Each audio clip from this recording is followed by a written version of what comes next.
भोपाल से प्रस्तुत हैं प्रादेशिक समाचार। नमस्कार, समाचारों के साथ मैं जितेंद्र रघुवंशी। पहले मुख्य समाचार। केंद्रीय मंत्रिमंडल ने 18,658 करोड़ की 4 रेल परियोजनाओं को मंजूरी दी। प्रधानमंत्री नरेंद्र मोदी ने संसद से वक्फ संशोधन विधेयक पारित होने को बताया ऐतिहासिक। कहा, पारदर्शिता बढ़ेगी, गरीब मुस्लिम होंगे लाभान्वित।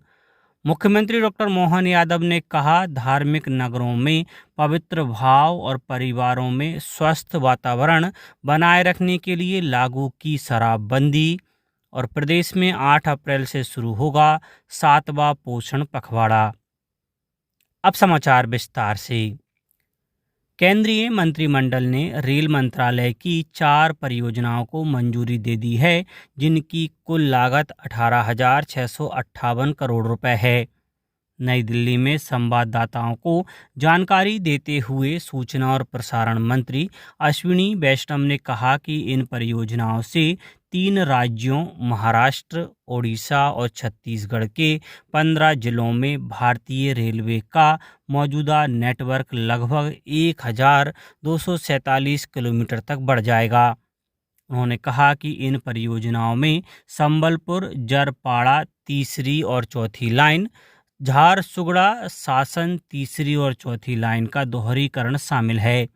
श्री वैष्णव ने कहा कि इन मल्टी ट्रैकिंग प्रस्तावों से परिचालन आसान होगा और भीड़भाड़ कम होगी, जिससे रेलवे के सबसे व्यस्ततम खंडों पर आवश्यक बुनियादी ढांचागत विकास होगा। उन्होंने कहा कि इन परियोजनाओं से 19 नए स्टेशन बनेंगे और 2 आकांक्षी जिलों गढ़चिरौली और राजनांदगांव से संपर्क बढ़ेगा। इससे तेल आयात में भी कमी आएगी और कार्बन उत्सर्जन में भी कमी आएगी। श्री वैष्णव ने कहा कि इससे लगभग 3 करोड़ 79 लाख मानव दिवसों का सृजन होगा। प्रधानमंत्री नरेंद्र मोदी ने थाईलैंड में दक्षिण एशिया और दक्षिण पूर्व एशिया के देशों के अंतर्राष्ट्रीय संगठन बिम्स्टेक की बैठक से अलग कई द्विपक्षीय बैठकों में भाग लिया। श्री मोदी ने बांग्लादेश की अंतरिम सरकार के मुख्य सलाहकार मोहम्मद यूनिस से भी बातचीत की। श्री मोदी ने कहा कि भारत बांग्लादेश के साथ रचनात्मक और जन केंद्रित संबंधों के लिए प्रतिबद्ध है। उन्होंने बांग्लादेश में शांति, स्थिरता, समावेशिता और लोकतंत्र के लिए भारत के समर्थन को दोहराया। बैठक में अवैध सीमा पार करने को रोकने के उपायों पर भी चर्चा की गई। श्री मोदी ने हिंदुओं और अन्य अल्पसंख्यकों की सुरक्षा और सुविधा के प्रति चिंता व्यक्त की। प्रधानमंत्री बैंकॉक से श्रीलंका की यात्रा के लिए रवाना हुए। प्रधानमंत्री नरेंद्र मोदी ने कहा है कि संसद के दोनों सदनों से वक्फ संशोधन विधेयक पारित होना सामाजिक आर्थिक न्याय, पारदर्शिता और समावेशी विकास की दिशा में एक ऐतिहासिक अवसर है। श्री मोदी ने एक सोशल मीडिया पोस्ट में कहा कि संसद से विधेयक पारित होने से पारदर्शिता बढ़ेगी और लोगों का हित सुरक्षित होगा। श्री मोदी ने कहा कि उनकी सरकार का उद्देश्य अधिक सुदृढ़ और समावेशी भारत का निर्माण करना है। श्री मोदी ने कहा कि उनकी सरकार प्रत्येक नागरिक की गरिमा सुनिश्चित करने के लिए प्रतिबद्ध है। वहीं मुख्यमंत्री डॉक्टर मोहन यादव ने वक्फ संशोधन बिल 2025 के लोकसभा और राज्यसभा दोनों सदनों में बहुमत से पारित होने पर देशवासियों को हार्दिक बधाई और शुभकामनाएं दी हैं। श्री यादव ने कहा कि प्रधानमंत्री नरेंद्र मोदी सभी वर्गों के हितों के प्रति संवेदनशील हैं। इसी का परिणाम है कि वक्फ बिल का बहुमत से पारित हुआ। वह बिल वक्फ संपत्तियों के कुशल प्रबंधन, पारदर्शिता और सुरक्षा को सुनिश्चित करेगा। साथ ही इस बिल से गरीब मुस्लिम भाई बहनों के हितों की रक्षा होगी। संसदीय कार्य मंत्री किरेन रिजिजू ने संपन्न हुए बजट सत्र को बहुत ही सार्थक बताया। नई दिल्ली में मीडिया से बातचीत में उन्होंने कहा कि वक्फ संशोधन विधेयक पर चर्चा के दौरान एक बार भी कार्यवाही बाधित नहीं हुई और संसदीय इतिहास में किसी मुद्दे पर इतनी लंबी चर्चा नहीं हुई। श्री रिज्जू ने कहा कि बजट सत्र के दौरान लोकसभा में 16 और राज्यसभा में 14 विधेयक पारित हुए। मुख्यमंत्री डॉक्टर मोहन यादव ने कहा है कि वसुधैव कुटुंबकम के विचार वाली भारतीय संस्कृति संपूर्ण विश्व को परिवार मानती है। उन्होंने कहा कि प्रधानमंत्री नरेंद्र मोदी के नेतृत्व और मार्गदर्शन में इस सिद्धांत पर चल रही राज्य सरकार सभी के हित और कल्याण के लिए समर्पित है। दतिया में मुख्यमंत्री ने कहा कि परिवारों का वातावरण खराब ना हो, मेहनत से कमाए गए पैसे का उपयोग परिवार के हित में हो, यह सुनिश्चित करने के लिए शराबबंदी लागू की गई है। उन्होंने कहा कि धार्मिक नगरों में पवित्र भाव की अनुभूति होती है, अतः प्रदेश में विद्यमान 19 देव स्थानों की गरिमा को बनाए रखने के लिए ही इन स्थानों पर शराबबंदी लागू की गई। मुख्यमंत्री डॉक्टर यादव मां पीताम्बरा की नगरी दतिया में शराबबंदी लागू होने के लिए आयोजित नागरिक अभिनंदन समारोह को संबोधित कर रहे थे।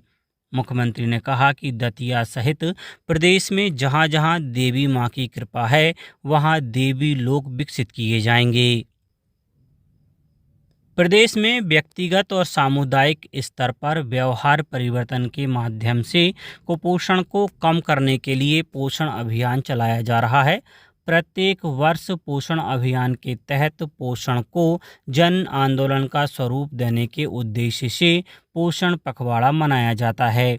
इस पर 7वां पोषण पखवाड़ा 8 से 22 अप्रैल तक मनाया जाएगा। केंद्रीय महिला बाल विकास मंत्रालय द्वारा जीवन के प्रथम 1000 दिवस पोषण ट्रैकर में लाभार्थी मॉड्यूल को लोकप्रिय बनाने, व्यापक प्रचार प्रसार, समुदाय आधारित पोषण प्रबंधन मॉड्यूल के माध्यम से कुपोषण का प्रबंध तथा बच्चों में मोटापे को दूर करने के लिए स्वस्थ जीवन शैली जैसी थीम पर केंद्रित विभिन्न गतिविधियों को आयोजित करने के निर्देश दिए गए हैं।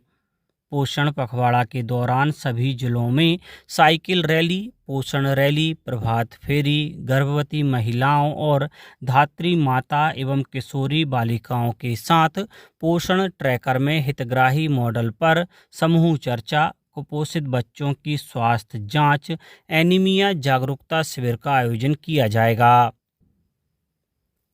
भविष्य से भेंट कार्यक्रम अंतर्गत आगरमालवा अपर कलेक्टर आरपी वर्मा ग्राम आवर के शासकीय माध्यमिक विद्यालय पहुंचे, जहां उन्होंने बच्चों को पढ़ाया तथा अपने भविष्य उज्जवल बनाने हेतु मन लगाकर पढ़ाई करने हेतु प्रेरित किया।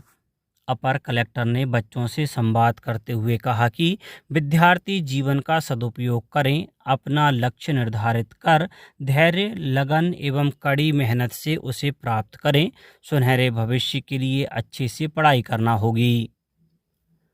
राज्य आनंद संस्थान द्वारा 7 से 9 अप्रैल तक भोपाल स्थित आरसीपीवी नरहुन्ना प्रशासन अकादमी में आनंद की ओर सार्वभौमिक मानवीय मूल्यों के साथ प्रशिक्षण का आयोजन किया जाएगा। प्रशिक्षण में जन अभियान परिषद, शासकीय विभागों के अधिकारी और अशासकीय सदस्य भी शामिल होंगे। मुख्य कार्यपालन अधिकारी राज्य आनंद संस्थान आशीष कुमार ने बताया कि प्रशिक्षण में प्रदेश के कुल 50 प्रतिभागी शामिल होंगे, जिन्होंने संस्थान की वेबसाइट पर पंजीयन कराया है। आनंद की ओर कार्यक्रम में प्रदेश के नागरिकों को इस विषय वस्तु के बारे में जागरूक करने का प्रयास है। संस्थान द्वारा आनंदकों को इससे जोड़ा जा रहा है, जिससे उनका जीवन आनंदमयी हो और दूसरों को आनंदित रहने की दिशा में भी प्रेरित कर सकें। अब कुछ समाचार संक्षेप में। अशोकनगर की खराब सड़क मामले पर केंद्रीय मंत्री ज्योतिरादित्य सिंधिया ने संज्ञान लेते हुए वीआईपी रोड में पाइपलाइन डालने के टेंडर का काम 26 अप्रैल तक पूरा कर अगले महीने के अंत तक सड़क का काम पूरा करने के निर्देश दिए हैं। उप मुख्यमंत्री राजेंद्र शुक्ल ने देवास में मां चामुंडा एवं मां तुलजा भवानी के दर्शन कर पूजा अर्चना की। जनजातीय कार्य मंत्री डॉक्टर कुंवर विजय शाह खंडवा के गोलखेड़ा में ई लाइब्रेरी का लोकार्पण करेंगे। रायसेन में शिक्षक कांग्रेस ने डीईओ से मिलकर सुबह की पाली में स्कूल संचालित किए जाने की मांग की है। और भोपाल में रामनवमी पर मांस मछली की दुकानें बंद रहेंगी। अंत में मुख्य समाचार एक बार फिर। केंद्रीय मंत्रिमंडल ने 18,658 करोड़ की 4 रेल परियोजनाओं को मंजूरी दी। प्रधानमंत्री नरेंद्र मोदी ने संसद से वक्फ संशोधन विधेयक पारित होने को बताया ऐतिहासिक। कहा पारदर्शिता बढ़ेगी, गरीब मुस्लिम होंगे लाभान्वित। मुख्यमंत्री डॉक्टर मोहन यादव ने कहा धार्मिक नगरों में पवित्र भाव और परिवारों में स्वस्थ वातावरण बनाए रखने के लिए लागू की शराबबंदी। और प्रदेश में 8 अप्रैल से शुरू होगा 7वां पोषण पखवाड़ा। आज के इस बुलेटिन में बस इतना ही। नमस्कार।